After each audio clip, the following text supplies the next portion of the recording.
ہمارا جو آج کا عہد ہے، ہم اہل سنت ہیں. ایک اور ٹولہ بھی اپنے آپ کو اہل سنت کہتا ہے. تو آپ دیکھو، اہل سنت سے مراد جو قرآن اور حدیث کو تھامے ہوئے ہیں، اس طرح جس طرح رسول اللہ صلی اللہ علیہ وسلم کے صحابہ نے تھاما تھا. آپ نے فرمایا تھا ما انا علیہ واصحابی، جس پر آج میں اور میرے صحابہ ہیں، یہ اہل سنت ہے. تو اہل حدیث سے مراد قرآن و حدیث والا.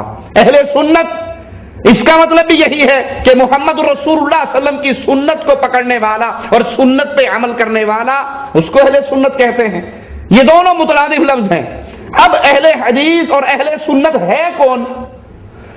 اصل میں یہ دونوں ایک ہی نام ہیں. اہل حدیث اور اہل سنت یہ دونوں ایک ہی نام ہیں، دونوں میں کوئی فرق نہیں ہے. ہم اہل سنت والجماعت حنفی دیوبندی ہیں. ہم اہل سنت والجماعت حنفی دیوبندی ہیں. ہمیں اہل سنت والجماعت حنفی دیوبندی ہونے پر فخر ہے.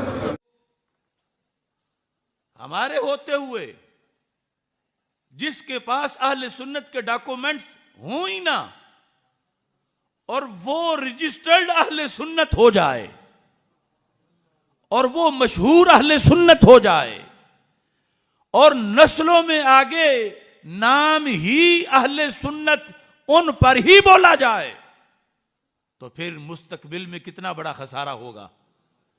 کیونکہ پیچھے حدیث میں اہل سنت کی فضیلت تو ملے گی، اور وہ فضیلت وہاں سے لیں گے اور آگے گاڑی کے ڈبہ اپنا لگا دیں گے اور یہ بتائیں گے کہ ہم تو 14 صدیوں سے آ رہے ہیں. تو اس طرح ناموں پہ واردات ہوتی ہے، اور پھر جب نام پہ قبضہ ہو جائے تو پھر آگے اس زمین پہ، فضائل پہ، اور آگے اس سے مزید بہت سی چیزوں پہ لوگ حق جتانا شروع کر دیتے ہیں. اس واسطے ناموں کے ذریعے بہت زیادہ بیداری کی ضرورت ہے.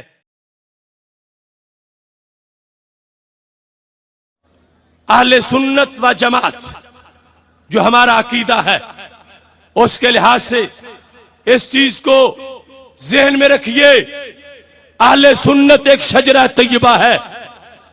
ہر درخت کا بیج بھی ہوتا ہے، تنا بھی ہوتا ہے، اس کی شاخیں بھی ہوتی ہے، اس کا پھل بھی ہوتا ہے.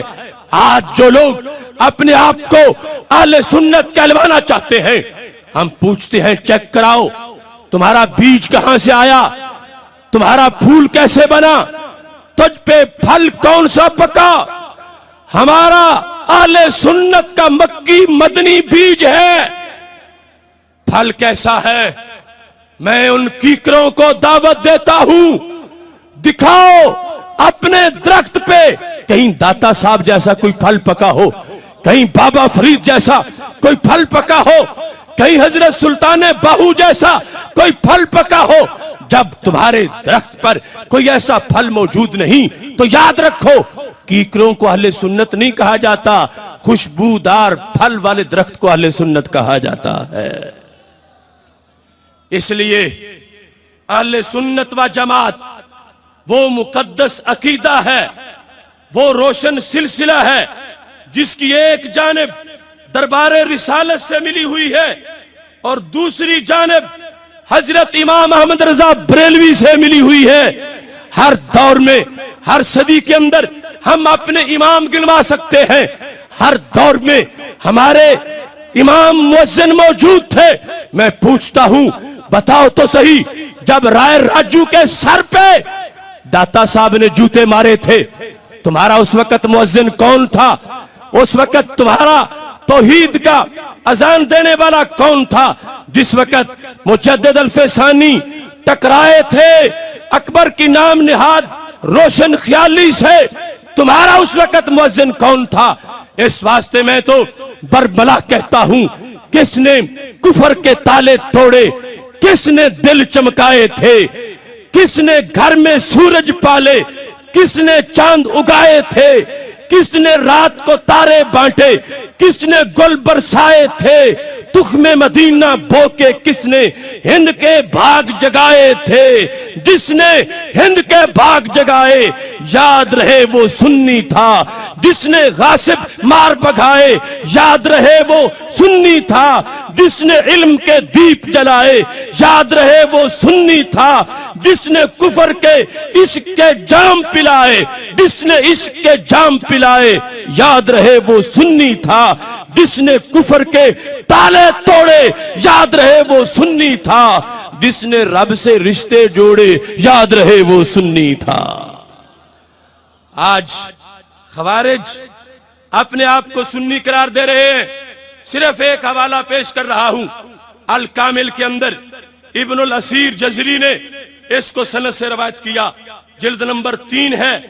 حضرت شہید کربلا سیدنا امام حسین رضی اللہ تعالیٰ عنہ کربلا میں کھڑے ہو کر اہل سنت کی تعریف کر رہے تھے۔ سنی کون ہوتا ہے؟ آج جن کے سینے بغض حسین سے بھرے ہوئے ہیں، وہ اپنے آپ کو اہل سنت کہلوانے لگے۔ حضرت امام حسین رضی اللہ تعالی عنہ کھڑے تھے کربلا کے میدان میں، پوچھا اولم یبلغکم قول مستفید، اے لوگو کیا وہ تمہیں مشہور حدیث نہیں پہنچی؟ پوچھا گیا کون سی حدیث؟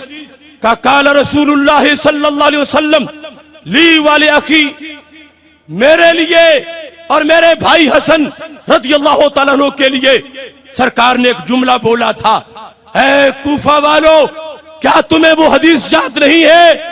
پوچھا کون سا جملہ، کون سی حدیث؟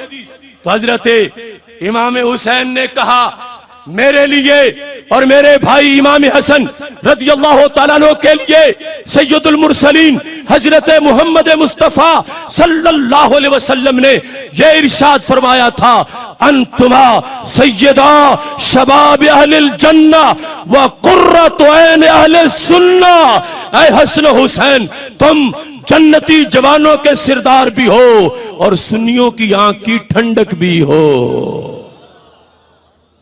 یہ ہے سنی کی تعریف سند کے ساتھ۔ جس کا دل بغض اہل بیت سے بھرا ہو وہ سنی نہیں ہو سکتا۔ سنی ہونے کے لیے یہ شرط حدیث شریف میں واضح لکھ دی گئی۔ اللہ کا کروڑوں بار شکر ہے کہ اس نے ہمیں صحابہ کی محبت بھی عطا کی، اہل بیت کی محبت بھی عطا کی، اور خلاصہ اہل سنت و جماعت کا خطیب کربلا نے بیان کر دیا۔ اس لیے میرے بھائیوں کہیں گھبرانے کی ضرورت نہیں۔ وہ لوگ گندے اتنے ہیں کہ کسی ستری سی چادر کی تلاش میں ہیں کہ جس پر کوئی داغ نہ ہو، اور وہ یہ چادر کھینچنا چاہتے ہیں۔ شان رسول صلی اللہ علیہ وسلم کانفرنس یہ اعلان کر رہی ہے، جب تک جسم میں جان رہے گی ہم اہل سنت کا صاحبان کسی کو کھینچنے نہیں دیں گے۔ ہاں جسے شوق ہے سنی کہلوانے کا وہ مزاج سنی بنائے، اپنے آپ کا ضمیر خمیر سنی بنائے، ڈاکومنٹس آف اہل سنت کو پورا کرے، ہم اسے خوش آمدید کہیں گے، لیکن کبھی گستاخیوں کو چھپانے کے لیے اپنی ستھری چادر کسی کو استعمال کرنے کی ہرگز اجازت نہیں دیں گے۔